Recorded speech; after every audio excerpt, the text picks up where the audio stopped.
Sir, we're still in the first quarter of the year. What's your outlook? Are you optimistic? Are you worried about what's going on? I mean, there are, of course, things outside of our control, such as the war in Ukraine and other things that we've been hearing about. But what's your general outlook for the country? I think for the Philippines, I'm optimistic. Okay. Given that we have a big market by ourselves, given that we have a 10% of our GDP being contributed by remittances from abroad, and already history has shown that troubles like pandemic has not really reduced the amount of remittances that we're getting from our overseas Filipino workers. So these are sources of optimism in the sense that resources are coming into the country Despite all the troubles abroad. Yeah. And the challenge for us is to really improve productivity, particularly in agriculture, so that we can approximate or get close to being self-sufficient in food. Food security is a major issue. Other countries, their problem is nutrition security, but the two are related, you know. Right. Of course, we have to worry about nutrition, but food that fills the stomach is the priority. Nutrition follows. If we can address that, and there are programs being implemented by the Department of Agriculture to improve farm productivity. Of course, the challenge for us is how do we consolidate parcels of land that have been cut up into small parcels. Right. But there is a way. Under DTI is the Cooperative Development Authority. Oh, that's under yours. Okay. And I'm trying to mobilize this Cooperative Development Authority to focus on farming cooperatives. Okay. But we need to train the people who will manage cooperatives, because cooperatives have not had a pleasant history. There have been abuses, there have been failure, agency issues, management pursuing interests that are not really for the farmers, you know. Yeah. So we need to address all those things. But if we can organize the cooperatives, then we can start mechanizing farm operation. Yeah. And then we're encouraging also large companies, you know, to go into farming. We have had presentations from one major company, which is a joint venture between a Philippine company and a foreign company in the coconut sector. Okay. Because coconut is an actual export already, but the potential for increasing the exports and diversifying the products that can be exported from coconut is tremendous. So that sector can be tackled through corporate involvement and industrializing that particular aspect of agriculture. I was going to ask you, Secretary, is that the solution? Because our editorial, one of the editorials that we published is that the problem in the Philippines is the aging farmers, right? They range from 56 to 59, I believe, or something That's like right. that. And the next generation are opting out of agriculture because there are opportunities in the cities, thanks, I guess, to the success of BPOs and whatnot, or they go abroad. So the next generation is not going into that industry. So the question is, who will feed us, basically? But is that the future? I mean, to corporatize the farm, is that? Well, what we want to happen, is to entice the children of farmers, Okay. to consider. You're not giving up on them. Farming. Yeah. We should not, Okay. but the big difference is that we'll give them Incentive. technology. Okay. Okay, because they will not. The farmers themselves have been discouraging their children to go to farming because Right. it's a very labor Intensive, back-breaking job, and they've been encouraged to seek job opportunities elsewhere. But we want to bring them, children of farmers. They'll be given scholarships to attend agricultural colleges, learn about technology of farming, and with government programs, provide the necessary mechanization. But we should have a mechanism to consolidate land. You cannot apply full technology, full mechanization in a 1.5, It's all 3 hectare backyard. plot.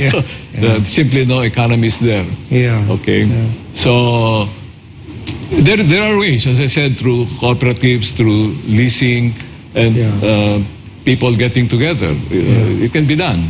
Right. There are models that can be followed. Or I think Land Bank at one point, was talking about the idea of cooperatives, but managed like a corporation. I see. That's one.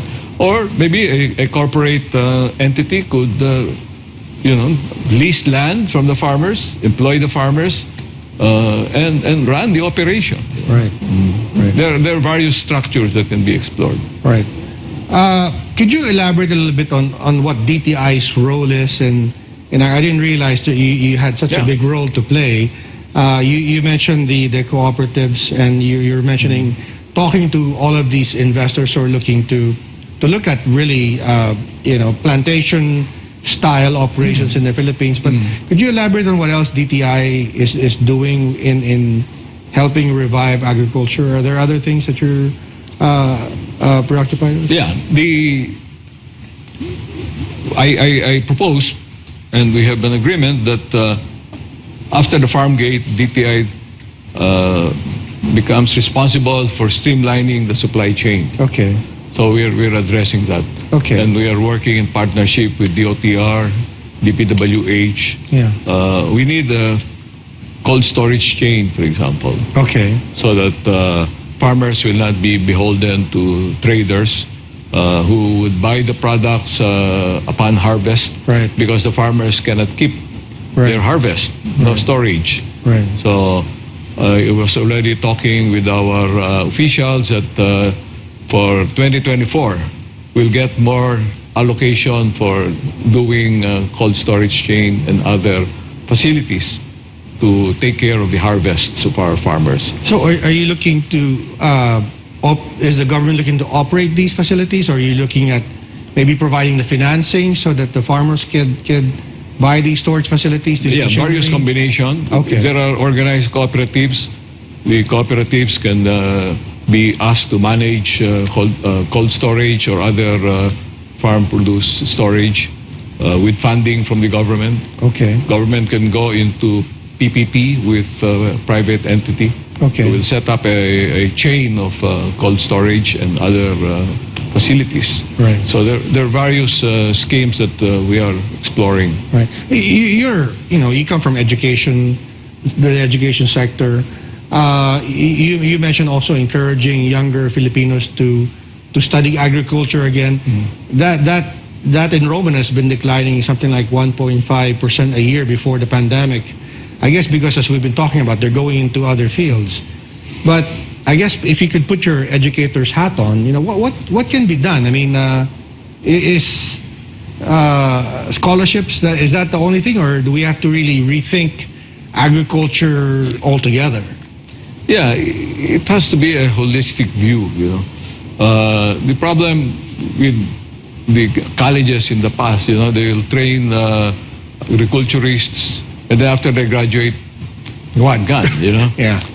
I'm trying to talk to selected state universities and colleges, Okay. mainly university, because DTI has regional inclusive innovation centers in all the Okay. regions, in each of the 17 regions, Okay. I want these centers to be lodged in a selected SUC, Okay. okay? And we'd like the SUC, particularly in the farming communities, to have that expertise of guiding the operation of farms in their respective areas. Right. So we'll have to involve the academe, we'll have to involve the government, to the Department of Agriculture and DTI, Yeah. so we can put all the elements together. Secretary, in one of the events where we had you as a guest, I think it was at the Aletran event, You were still president of the MAP. Yeah. And you had a very interesting proposal back then, which was to review the charters of the SUCs and make them sort of like specialists in a particular area. Can you elaborate on that? And maybe in the context of what we're talking about, which ones can be the agriculture? In Europe, for example, in one country, the entire value chain of an industry, for example, dairy. Okay. You know, from the raising of cows, Right. milking, processing the milk, yeah. dairy, producing dairy Cheese, products. yeah. There's an assigned university, There's a different design stages. university. Okay. So they'll focus on the R&D requirements, the management, the know-how, training for the people engaged in the industry. That's the concept that I'd like to implement. That's what I had in mind, you know, when we were trying to provide our recommendation to the incoming government. I didn't. You didn't expect to be anticipate called. that I'll be in this position that that I might be able to implement what I was recommending. Yeah. Well, very interesting idea. Secretary, we'll just have to take another quick break. This is Business and Politics on SMNI. Please stay tuned.